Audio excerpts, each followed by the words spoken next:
De volta com o nosso programa, e você sabe o que é gentileza corporativa? Em um período onde chegamos ao limite brutal da falta de ética nas relações, só conquistará o sucesso contínuo aqueles que conduzem suas relações interpessoais com empatia, cordialidade, respeito, gerando atitude super positiva. Essas são palavras do especialista em gentileza corporativa, Luiz Gabriel Thiago, conhecido como o Senhor Gentileza, que gentilmente veio ao nosso programa hoje para bater um papo conosco sobre gentileza corporativa. Eu vou tratá-lo como Luiz Gabriel ou como o Senhor Gentileza? Luiz Gabriel, fica a seu critério. O que é gentileza corporativa? Explica pra gente. Na verdade, obrigado pelo convite, pela gentileza de Que estar bom, aqui no que Tudo bom. Posso, dizer que todos podemos praticar a gentileza, né? Gentileza corporativa é a aplicação de valores humanos no ambiente profissional. Não é? A gente se depara todo dia com uma realidade cruel, ela é intensa. Alguns dizem que a sua rotina profissional é alucinante, né? Ou seja, é um degrau acima do estressante. Então, a gentileza, ela cabe em qualquer lugar. Então, por exemplo, você pegar um copo de água para um colega, mesmo que ele não tenha pedido, isso é gentileza, né? Ela é simples. Você lembra do colega, é isso? Exatamente, lembrar do próximo, né? Servir ao próximo. E esse servir ao próximo, ser gentil, não significa ser submisso ou ser bobo, ser idiota, como alguns dizem, né? Pelo contrário, né? Você está à disposição do seu próximo. Gentileza é algo que vem de berço? Na verdade, a gentileza é um predicado humano. Então, assim, desmistificando isso, né, a gentileza, todos nós nascemos com esse músculo, vamos dizer assim. E se ele não for desenvolvido, ele atrofia, como um músculo realmente, né, que a gente tem no corpo. E os valores que são transmitidos pelos pais aos filhos, ou seja, as instituições, escola, família, a religião para quem tem, eles são fundamentais para que a gentileza se desenvolva, né? E lembrando, Rafael, que a gentileza a gente também ensina pelo exemplo. A gente quando a gente vê as pessoas praticando a gentileza de uma forma despretensiosa, aquilo fica aqui, ó. E praticar, você falou bem agora, praticar de forma despretensiosa, sem esperar que o outro também seja gentil comigo. Exatamente, né? O falecido profeta Gentileza, que na verdade é o pai da gentileza brasileira, ele pintou, inclusive ele é do interior de São Paulo, eu sei que o programa tem uma audiência forte no interior de São Paulo, né? Ele nasceu em Cafelândia, foi criado em Mirandópolis, mas na década de 50 foi para o Rio tentar a vida. E por lá ele ficou 40 anos, por quase 40 anos, pintando poemas de gentileza.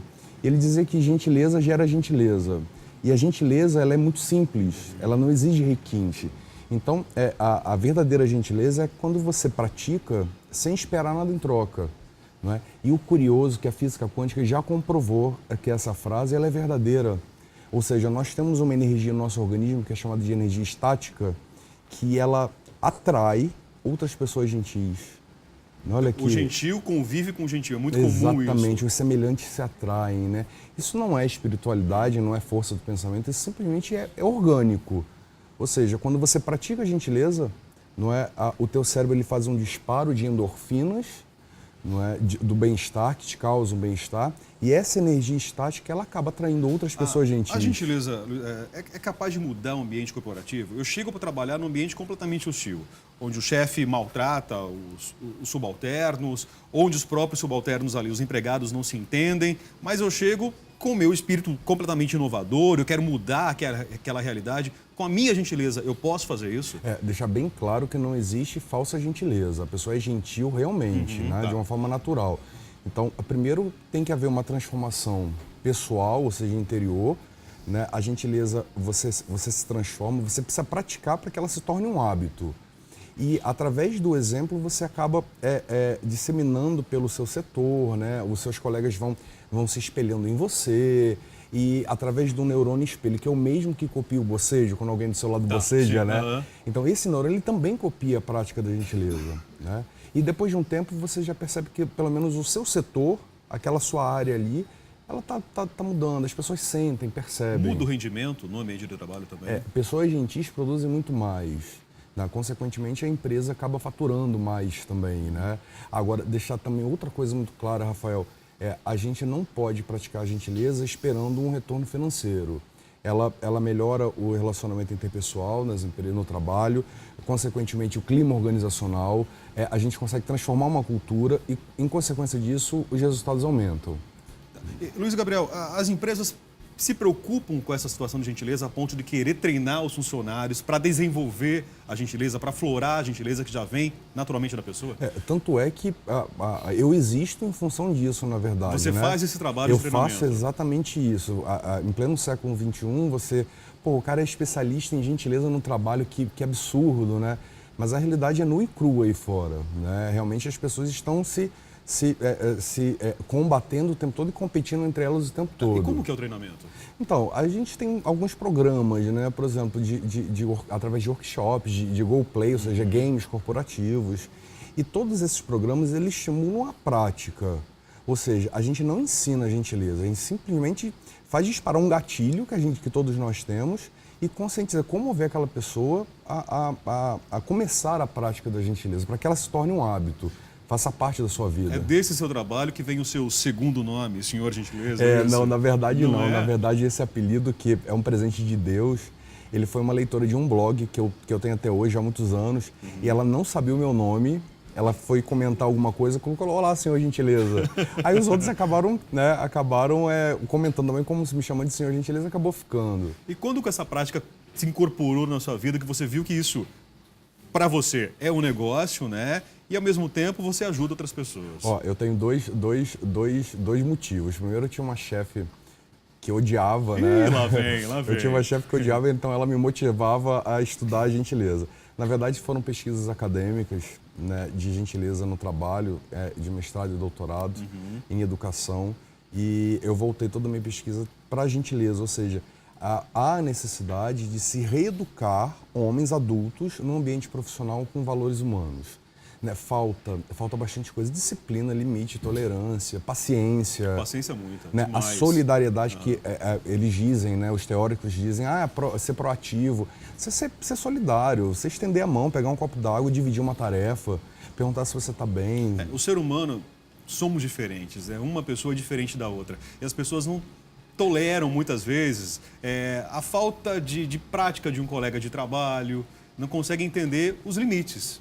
Paciência, né? Agora, eu acredito que esses valores, eles venham de casa. Ou seja, se eu tenho uma educação formada sólida, se eu tenho valores através da minha família, da escola, enfim, né, eles devem ir para o trabalho. Só que quando você chega no trabalho, você é o diferente, ou você insiste na gentileza, ou você se corrompe, ou você se torna mais um deles, que é o que acontece na maioria dos casos. Você acaba sendo engolido pelos outros, é isso? Exatamente. Qual que é a maior falta de gentileza que as pessoas cometem no ambiente de trabalho? Primeiro, saber ouvir. As pessoas perderam o hábito de ouvir. Saber ouvir, ser imparcial, não é? E estender a mão, ser solidário. Você pergunta assim: por que você está assim? Está abatido hoje? Houve alguma coisa, né? Não é querer invadir a sua intimidade, a sua privacidade, mas simplesmente dizer que... Mas isso numa situação como essa, ele recebe como resposta: olha, não se intromete, isso não é da sua conta, recebe logo uma porta fechada na cara.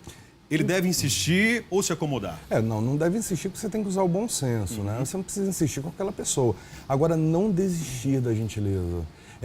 O mundo precisa de pessoas gentis que acreditem nisso, né, justamente para poder converter os outros, mostrar: é possível sim você ser feliz no trabalho, é possível sim você ser uma pessoa melhor, por que não? Né? Por que ter vergonha disso? Mau humor e falta de gentileza estão associados? Então, o mau humor é a ausência do bom humor, né? O bom humor é um dos valores que sustentam a vida de um homem gentil. Como um viaduto que tem pilastras que sustentam, esses valores humanos, eles sustentam a vida de uma pessoa gentil.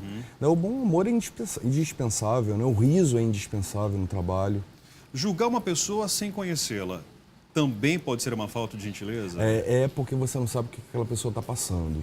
Você não sabe se por trás daquele mau humor ou por trás daquele pessimismo, daquela carranca toda, né?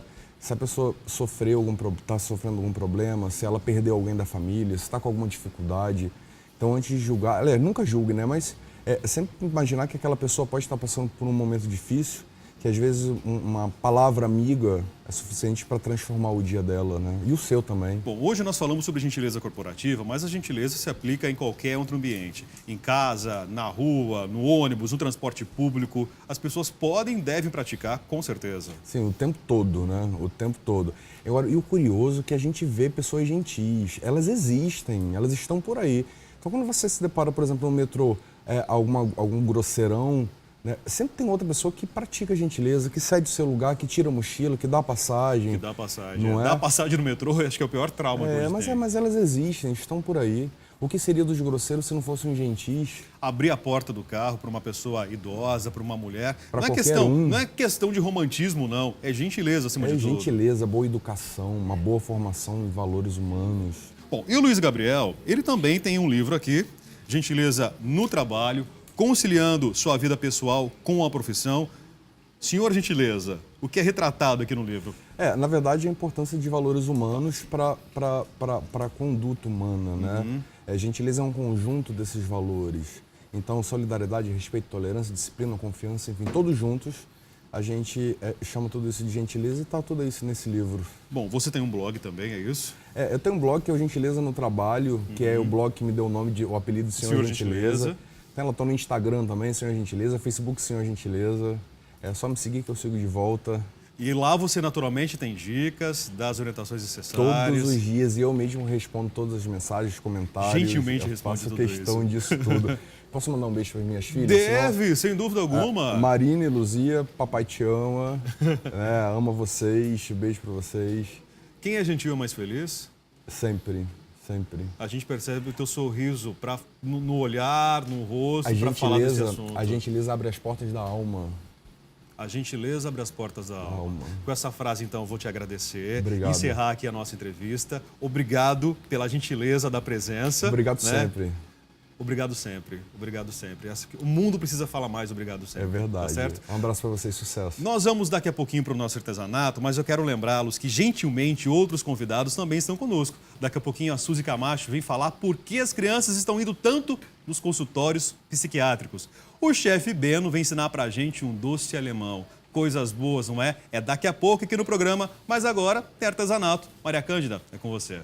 Essa entrevista me inspirou, muito bonita essa entrevista, parabéns. Hoje em dia, tem cada vez mais importância o fato de reciclar objetos e embalagens. Por isso, que tal reciclar aquele jornal que você não usa mais, hein? A artesã Dolores Macagnani vai ensinar uma técnica de moldura de porta-retrato feito com jornal. É uma ótima sugestão de artesanato, fácil de fazer e muito legal para reciclar o jornal que você tem aí na sua casa. Com um custo baixo, você pode até vender para garantir uma renda extra. Tudo bem, Dolores? Tudo Como bem. vai? Prazer ter você aqui. Igualmente. Então, nós vamos fazer um porta-retrato, é isso? Esse daqui. Aqui é uma moldura do jornal envelhecido. Eu fiz um quadro. A gente utiliza para porta-retrato. Eu fiz uma caixinha também em MDF. Que aqui, na verdade, fica uma plaquinha para você poder trabalhar com ela da maneira que você Eu tô quiser. curiosa para saber como que você... Aqui é o jornal, né? Aqui é o jornal. Tá. Vamos fazer, então? Vamos, super fácil Como a de gente fazer. começa? Olha, o passo a passo é bem simples. Lembrando também para as alunas o seguinte, eu prefiro que seque com o tempo. A gente não deve acelerar, porque os produtos que eu estou usando é tudo à base de água. Então ele fica muito molinho. Então se você deixar secar naturalmente, é bem melhor, tá? Tá. Então assim, a sugestão é começar de um dia para o outro, porque ele leva um tempinho maior, tá? E o que você vai precisar, além do jornal? Nós vamos usar a cola branca, nós vamos usar a tinta branca, a tinta dourada, hidrobetume, tá? E aqui, assim, ensinando a técnica do jornal. Depois eu te dou as ideias, que no caso eu fiz o quadro e tenho também caixinhas, tá? O jornal, você vai utilizar 2 folhas de jornal, você amassa todo o jornal. Quando você for abrir, não estica. A gente abre bem devagarzinho. Pra ficar toda a dobradura, Isso, né? você tem que manter esse amassado. Que é isso aqui, né? Pra Sei. dar esse efeito, tá? Olha, ele vai... Se você olhar, ele reduz o tamanho do outro, que é o normal de tamanho, tá? A cola, nós devemos passar uma quantidade boa. Essa é cola pra quê? É cola branca. O que a gente faz assim? Cola branca para artesanato. Então, Tá. o que a gente costuma dizer assim, cola boa. Não é uma cola escolar, tá?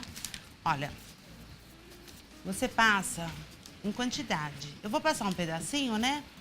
Só para mostrar o que acontece. Ok? Ok. Aqui. O produto é tudo à base de água, tá? Tá. Olha, quando você for colocar, com a própria mão, eu até coloquei a luva porque o jornal a tua mão fica preta, né? Ela acaba sujando o teu trabalho. Olha, o que acontece... Então vai devagarinho, Devagarzinho você vai acomodando o jornal, tá? O que eu fiz? E faz isso com o jornal todo? Com o jornal todo. Aí você já prepara a folha, né? Que é bem legal. Olha, aí você já tem um pronto. Já trouxe um já pronto, secou. já secou, ó. Tá bem durinho. Eu trouxe meia folha, né? Que estava pronto. Isso demora quanto tempo pra secar? De 2 a 3 horas. No verão, tudo é mais fácil, né? É, como a gente tá indo pro verão. No verão, as técnicas, elas são mais rápidas. Assim, o inverno demora um pouquinho. Então, a gente tempo tá indo bom de pro fazer verão. artesanato. É verão. Ainda é legal. É aproveitar bem o calor, né? Se houver necessidade de utilizar um secador de cabelo, um soprador, pode. Né? Mas você vai conseguir acelerar, mas é muito difícil você conseguir... O efeito O que efeito, você quer, né? Isso. Você não consegue terminar uma secagem completa, né? Olha, o jornal fica cru, a gente vem com a tinta branca e passa com o pincel. Eu uso o pincel de cerdas duras, tá? Só que, assim, não dá para utilizar o rolinho por causa das entranhas. Então, olha, a gente vai passando. Porque o rolinho não consegue? Não, porque a hora que você passar, ó, se eu ficar, tá vendo? Então, assim, como eu preciso ele todo pintado, eu vou nas entranhas. Então, eu vou com um pincel mesmo. Aí, assim, se você passar uma demão bem passadinha, é o suficiente. Então, a gente passa, deixa ele secar, né? Fica todo branquinho. Pinta ele todinho, tá? Outra coisa, dos dois lados, tá? A gente faz esse lado amassadinho, do outro lado ele fica mais lisinho. A gente Mas espera pinta secar também. e depois faz o outro? Sim. Sempre que for fazer o artesanato, a gente tem que esperar o tempo de secagem. Nunca ultrapassar esse tempo, tá? Pra não atropelar o trabalho. Olha, aqui eu dei uma borradinha porque eu fui pintar do outro lado. Ele vai ficar branquinho. Então, é isso aqui. Tá branco, já passei a demão. Aí eu entro com a tinta dourada. Peraí, mas esse daqui, onde estão as... Então, do outro lado, pode virar. Aqui você já pintou de dourado. Aqui eu já branco e aí mais o dourado. Mais o dourado, tá? As entranhas, ó. Pintei com o dourado. Olha, tá? ficou bem bonito. Fica. Do outro lado, que esse aqui, Seria o outro? Que está mais lisinho, a gente tem que pintar também, tá? Aí, do outro lado, você pode até utilizar um pincel macio, um rolinho, tá? E daí vai rápido. Vai rápido. Tá, mas assim, o artesanato, o gostoso mesmo é não ter pressa, né? Então, pega delicadamente, vai pintando, vai caprichando. Para você terminar um trabalho bonito, você tem que começar ele na maneira certa. Então, a gente não ultrapassa os passos, tá? Então, fazemos o dourado, que é isso aqui. Pode colocar junto. Já trouxe uma prontinha. Olha, então, essa placa já é a dourada, do lado das entranhas, e esse lado pintado. Certo? O que a gente vai fazer? Para poder colar ou num MDF ou numa tela, que o caso aqui foi o que eu fiz, o que a gente faz? Primeiro, você posiciona a moldura, né, no caso a tela, e risca. E essa tela você comprou numa loja de artesanato? Uma loja de artesanato, é tela de pintura mesmo que a gente faz. No caso, você pode pôr uma foto? Pode. As alunas fizeram bastante com foto, foi bem legal. Você, aqui, ó, você marca o tamanho. Então, assim, o ideal dessa técnica é você já deixar o tamanhinho certo que você vai fazer. Tá? Cortamos no tamanho. Então, enquanto você vai cortando, o Rafael vai dar um recado pra gente, tá? Chegou a hora de falar de coisa boa, de algo que todo mundo gosta, de dinheiro. Me diz uma coisa, o que você faria com 50 mil reais? Muita coisa boa, não é? Dá para dar entrada na casa própria, abrir o seu próprio negócio, comprar um carro, pagar as dívidas, fazer a viagem dos sonhos. 50 mil reais é grana demais. São mais de 60 salários mínimos. E essa grana toda, esse dinheiro todo, pode estar aí na sua conta. Para concorrer é muito fácil. Basta ligar do nosso portal no telefone 996450917 Opção número 1, responda as nossas perguntas e ganhe hoje 100 chances por cada resposta para o super prêmio de R$50 mil. 100 chances para cada resposta. Tem muita gente ligando, participando e ganhando muito dinheiro. E o próximo pode ser você. E tem mais, você ainda concorre a R$10 mil que já saem depois de amanhã. Gostou? Só que não pode perder tempo. Você tem que participar agora e concorrer a esses super prêmios. E você tem que ligar hoje, exatamente hoje, para concorrer ao mega prêmio de R$50 mil e ao prêmio de R$10 mil que já sai neste sábado. Essa é a sua chance de sair por aí com dinheiro no bolso. Ligue e participe. O telefone está aí, ó, aparecendo no seu vídeo. Maria Cândida, é com você. Obrigada, Rafael. Agora vamos dar continuidade ao nosso artesanato. A Dolores já cortou, ainda falta uma partezinha Isso, aqui. eu deixei para mostrar. A gente corta bem retinho.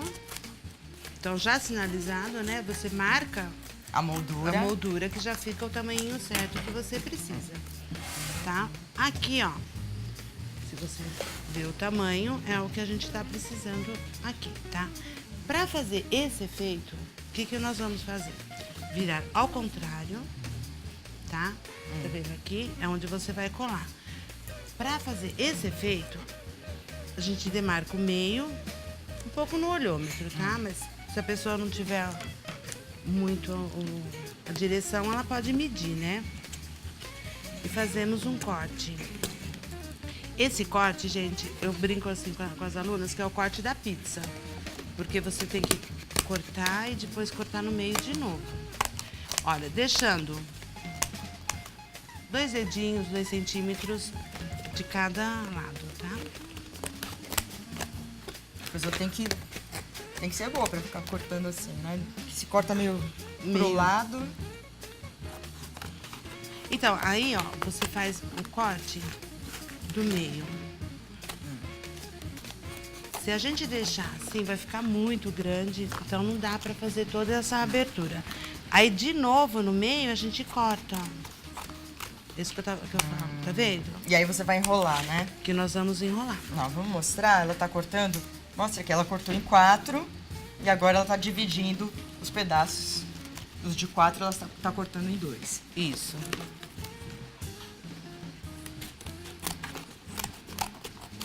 Casualmente tá combinando comigo, né? Você tem toda de dourada, né? Ficou legal, né? Já. Olha, tem assim... Eu já tive aluna que deixou nessa cor mesmo, tá? É bonita essa cor. É, o próprio dourado. Tem uma opção também, que eu trouxe um pedacinho pra mostrar. É o prata. O prata também fica bem bonito, aí dá um efeito até de latonagem. É bem bonito mesmo, Né? o prata. Fica legal. Né? Olha, então a gente acabou cortando todo a abertura, né? Então o que a gente faz agora? Lembrando que o lado liso é para baixo e o lado com as entranhas maiores é para cima. Tá? Agora a gente vai, passa a cola naqueles 2 centímetros. Então assim, a lateral do trabalho você passa a cola branca, lembrando cola boa, né? A cola para artesanato. Porque geralmente as pessoas compram qualquer cola e daí... Então, é que tem aquela cola escolar. Então, assim, ela não segura o teu trabalho. A hora que você tá terminando, ela já... É o tempo descolou. dela secar, ela descolou. Então, assim, aquela cola é mais para papel, né? Fazer trabalhinhos De escola mesmo. de escola. Essa cola, aí você faz um trabalho e consegue manter, né? E pra vender depois Precisa de ter um bom acabamento. A gente tá vendo aí uma caixa, né? É o mesmo trabalho, só que é uma caixinha. Deixa eu até Isso. abrir. Ó, é uma caixinha. Que bonitinho. Mas é o mesmo trabalho. Feito uma decopagem embaixo. Gente, eu acabei colando aqui, mas é assim, ó. Rapidinho. Eu peguei uma figura, né, que eu escolhi pra colocar. Aqui tem são 2, né, fiz um composê. Fiz uma decopagem normal, que as alunas geralmente já sabem. Depois que eu colei o papel, que eu vi cola moldura, tá? Então eu já trouxe ela colada aí embaixo. Olha, pra dar esse efeito agora, nós giramos. Agora tem que prestar atenção. Olha, e você vai abrindo o trabalho aqui, ó. Tá? E ele fica? Então, agora a gente vai utilizar cola quente. Tá? A mais prática pra gente ainda é a cola quente para esse trabalho, tá? Olha, eu colo aqui um pouquinho. Tá? Lembrando que é pouquinho. Aí você segura. E ela cola rapidinho. Ela cola rapidinho.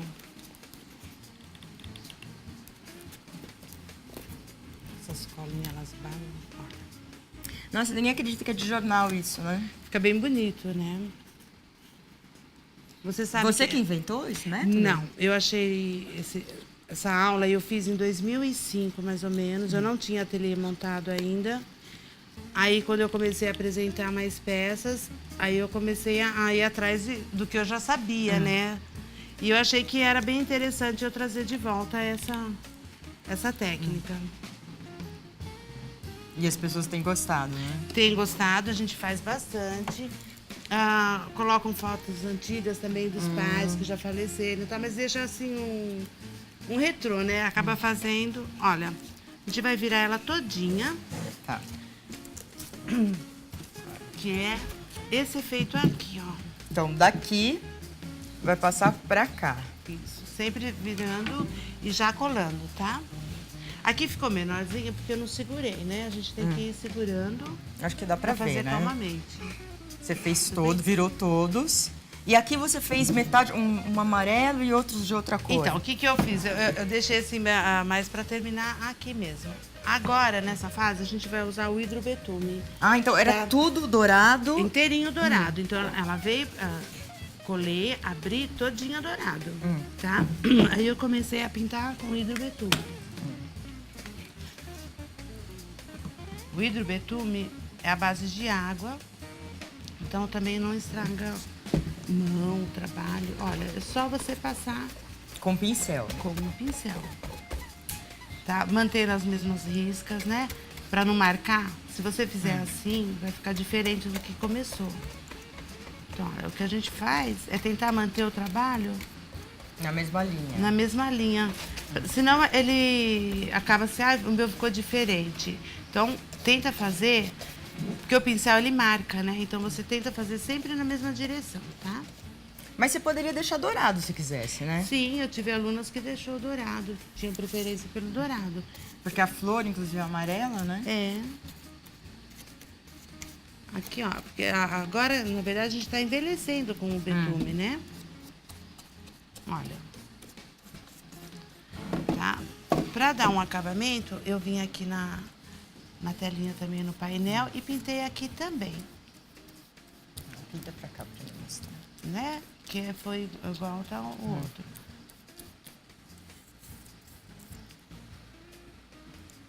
Só pintar. Tá pintando os lados, toda a tela. Que é para dar o acabamento na peça, né? Ó, na caixinha, por exemplo, eu já fiz totalmente diferente. Eu coloquei um papel combinando com o de dentro. Olha. E você fazemos pode isso. fazer quadros, pode fazer caixas, o que mais? Porta-retrato fica legal também, se você moldurar em volta, fica bem bonitinho, já aproveitando um MDF. Vamos lá, quero que você mostre, Dolores. Mostra o seu trabalho, por favor. Mostro. Faltou a pasta dourada. Faltou passar o quê? Pasta dourada. Ah, é? Então termina. Pensei que já estava pronto o trabalho aqui. Qual é a pasta Aqui, ó. dourada? Ah, pra dar esse brilho aqui. Então, porque o que eu fiz? Com o betume eu acabei tirando bastante, né? Aí eu peguei Ó, e olha resolvi... esse aqui, ó. Esse aqui tá mais brilhante que esse aqui, ó. Aqui depois que você termina a peça, aqui foi passado verniz brilhante, Ah, tá. né? E aqui, ó, você dá um toquezinho, porque a peça, quando ela é envelhecida, ela tem um dourado não uniforme, ó. Só fazer assim pra... Ó, as entranhas dela vai brilhando mais, tá vendo? Acho que deu pra... Deu pra Legal? ver. E você dá aulas, então, né, Dou Dolores? aula, tenho um ateliê no metrô Jabaquara, próximo ao metrô. Dou aula de segunda a sábado.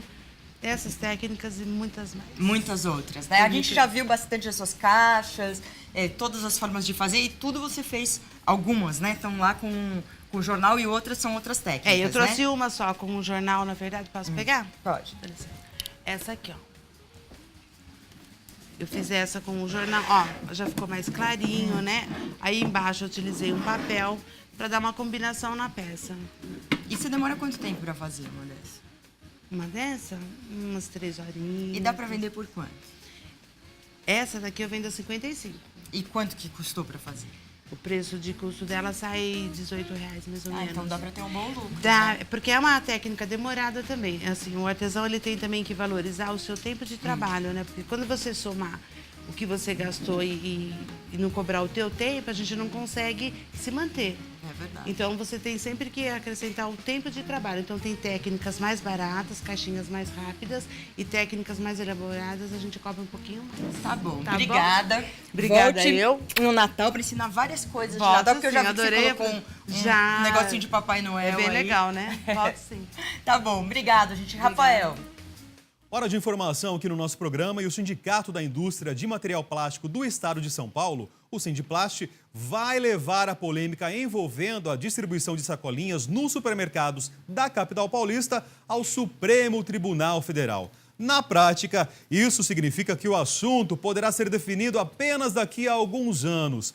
O Tribunal de Justiça de São Paulo, lembrando, decidiu que a lei municipal que proíbe a distribuição de sacolinhas plásticas nos supermercados da cidade é constitucional. A partir disso, foi divulgado que a distribuição de sacolas seria proibida em 30 dias. A lei, sancionada pelo então prefeito Gilberto Kassab, estava suspensa desde junho de 2011. Na época, o Sindiplast tinha entrado com uma ação direta de inconstitucionalidade e conseguiu uma liminar contra a lei. No início do mês, o tribunal julgou finalmente o tema e decidiu não acatar a ação do Sindiplast. Essa decisão contraria a liminar e valida, portanto, a lei aprovada por Kassab.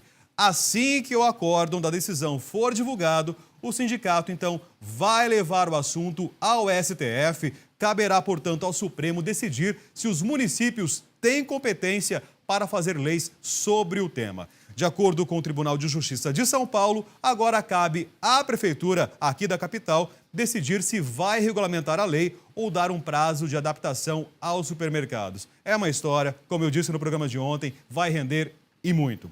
Mudando agora de assunto, o corpo de Thomas Eric Duncan, de 42 anos, o liberiano que morreu em consequência do ebola no Texas, na tarde de quarta-feira, vai ser transportado em uma camada dupla de proteção dentro de 2 sacos apropriados selados para depois ser cremado. A cremação foi recomendada para matar qualquer vírus que estiver no corpo. Portanto, as cinzas poderão ser devolvidas à família e, nesse caso, não é necessário usar trajos protetores para manusear os restos após a cremação. Olha, vale lembrar que sobre o ebola, pelo menos 2.300 pessoas já morreram e outras 4.300 foram infectadas nos países da África Ocidental. Essa epidemia continua e as autoridades parecem que não têm resposta para acabar com esse problema. Nós vamos agora para um rápido intervalo e no próximo bloco nós vamos entender por que as crianças estão indo cada vez mais nos consultórios dos psicólogos e psiquiatras. Daqui a pouquinho, aqui no Tudo Posso.